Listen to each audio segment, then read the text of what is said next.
Seguimos nesse assunto, né? Porque o presidente americano, como você ouviu, Donald Trump, assinou medida impondo tarifas de 10% a 41% sobre dezenas de países e mudando o início do tarifaço. Anteriormente previsto para começar hoje, vai para o dia 7 de agosto, quando as taxas entram em vigor.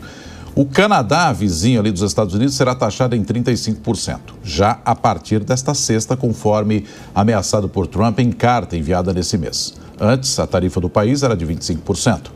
O aumento, segundo a Casa Branca, foi devido, em parte, ao fracasso em interromper o fluxo de fentanil na fronteira. Esse assunto a gente aborda agora com Alan Gani, nosso comentarista, que já está aqui no estúdio do Jornal da Manhã.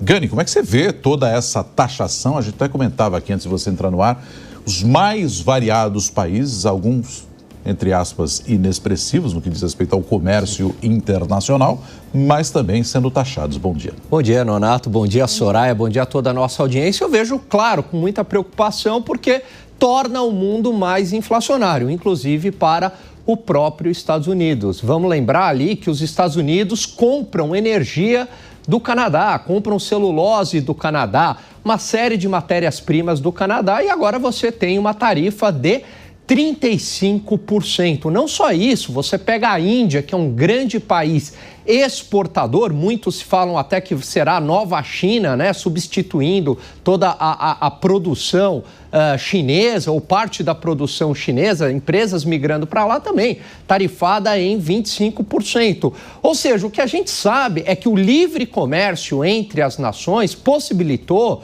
um mundo menos inflacionário e melhorou o bem-estar das pessoas. Você pega, por exemplo, um país como o Chipre. O Chipre é um país que não tem produção industrial, vive basicamente da economia de serviços e importa, né, o que não produz internamente de outros países. E qual é o problema nisso? Nenhum problema. A população do Chipre vive bem, a renda per capita do Chipre é elevada. Então, essa ideia, né, de que o protecionismo vai ser bom é um retrocesso, para falar a verdade. Fora que não há também nenhuma lógica nessas tarifas de Trump. Você tem 35% para o Canadá e você tem 35% para Laos. O que Laos exporta para os Estados Unidos? Agora os Estados Unidos querem ter um superávit com Laos. Olha o tamanho da economia de Laos, Mianmar. Quer dizer, não tem nem muito sentido. Não à toa que os principais economistas em Wall Street, de bancos de investimentos, de corretoras, são quase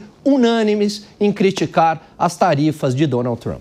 Inclusive, a gente tem visto o Trump mudar de estratégia várias vezes, né? Fazer um anúncio, depois desistir, trazer mais anúncios surpreendentes. Dá para conseguir entender quais os critérios que ele usa para definir essas tarifas? Ou para, por exemplo, aqui o Brasil, colocar alguns setores em uma lista de exceções e deixar outros de fora? Nenhum critério. Tanto é que você tem alguns economistas lá dizendo o seguinte: o Trump está parecendo uma criança mimada que vai e volta, um palhaço. Eles estão usando esses termos, né, para adjetivar Donald Trump, porque não há nenhuma lógica e simplesmente você fez todo aquele estardalhaço no Liberation Day para praticamente dar uma volta e está exatamente como era anteriormente. Não faz o menor sentido isso, né? E aí a gente vive uma espécie de dissonância cognitiva onde os apoiadores de Trump, inclusive aqui no Brasil, a direita, né, no Brasil,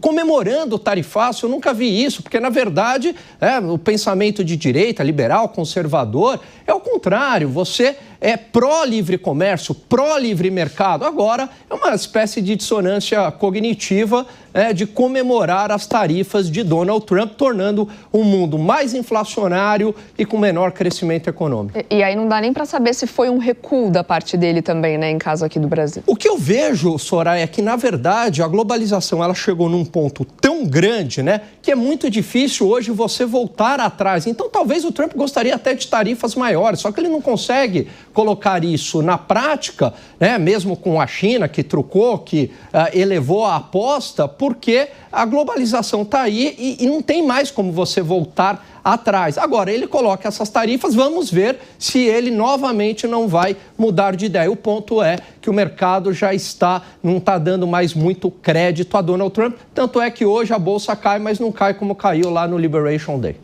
Obrigada, Gani. Até daqui a pouquinho. Até.